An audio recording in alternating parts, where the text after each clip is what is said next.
Question number 7, cube root of A power L over A power M. ये पहला expression है जो multiply हो रहा है एक और एक्सप्रेशन के साथ, उसके अंदर है a power m over A power N. फिर ये क्यूब रूट है जो मल्टीप्लाई हो रहा है a power n over A power L.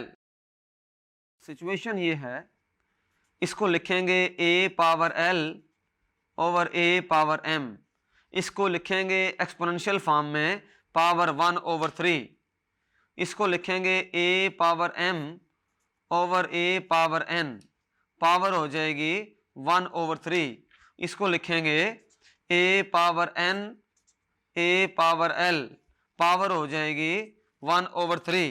Simplify करेंगे a power l minus m power 1/3, A power m minus n power 1/3, A power n minus l power 1/3। तो ये आ जाएगा a power l minus M over 3, a power m minus N over 3, a power n minus L over 3। Basis same है, multiply हो रहे हैं, powers आपस में ऐड हो जाएंगी। ए पावर सबको ऐड कर देते हैं, L minus M over 3 plus M minus N over 3 plus N minus L over 3, ये कर देते हैं। अब जो 3 है वो एलसीएम आ जाएगा, तो यहां पर ए के पावर में 3 जो है वो एलसीएम आ गया, तो यहां आएगा L minus M plus M minus N plus N minus L, तो कैंसिल हो जाएगा।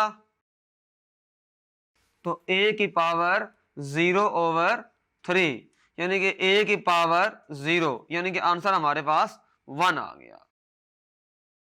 इसका अल्टरनेटिव मेथड भी हो सकता है एक, इसी क्वेश्चन को सेकंड जो मेथड है उससे भी सॉल्व कर सकते हैं। सेकंड मेथड उसमें इस तरह से है कि इसको लिखेंगे direct A power L over A power M power 1/3, A power M A power N power 1/3, A power N A power L power 1/3। तो यहां इस तरह होगा कि अब ए पावर एल है और ए पावर एम है, ए पावर एम है, ए पावर एन है, ए पावर एन है, ए पावर एल है। हमने पावर को हर जगह से बाहर कंबाइन कर दिया। अब सेम जो टर्म्स है वो कैंसिल हो जाएंगी, सिंपल हमारे पास 1 रह जाएगा, 1 की पावर 1/3 भी 1 होता है। इस तरह से भी ये क्वेश्चन सॉल्व हो सकता है। तो इस क्वेश्चन को हमने 2 तरीकों से सॉल्व कर लिया, लेकिन जो पहला तरीका है वो ज्यादा अहम है। मुझे यकीन है कि इस चैप्टर के जो क्वेश्चंस हैं, जो एक्सरसाइज के जो क्वेश्चंस हैं वो आपको समझ आ गए हैं। मैक्सिमम क्वेश्चन तो मैंने यहां पर सॉल्व कर दिए हैं, लेकिन कुछ पार्ट्स ऐसे हैं जो कि आप खुद भी सॉल्व कर सकते हैं। आपने रिमेनिंग सारे के सारे जो क्वेश्चंस हैं, तमाम जो एक्सरसाइजेज हैं, जैसे 6 एक्सरसाइजेज हैं और 7वीं इसकी रिव्यू एक्सरसाइज है, उनमें से हर एक पार्ट, हर एक क्वेश्चन आपने खुद सॉल्व करना है और सारी एग्जांपल्स आपने भी खुद ही सॉल्व करनी है। अगर आप इस चैप्टर को अच्छे अंदाज में तैयार कर सकते हैं तो इसकी काफी बड़ी कंट्रीब्यूशन है एग्जाम के अंदर।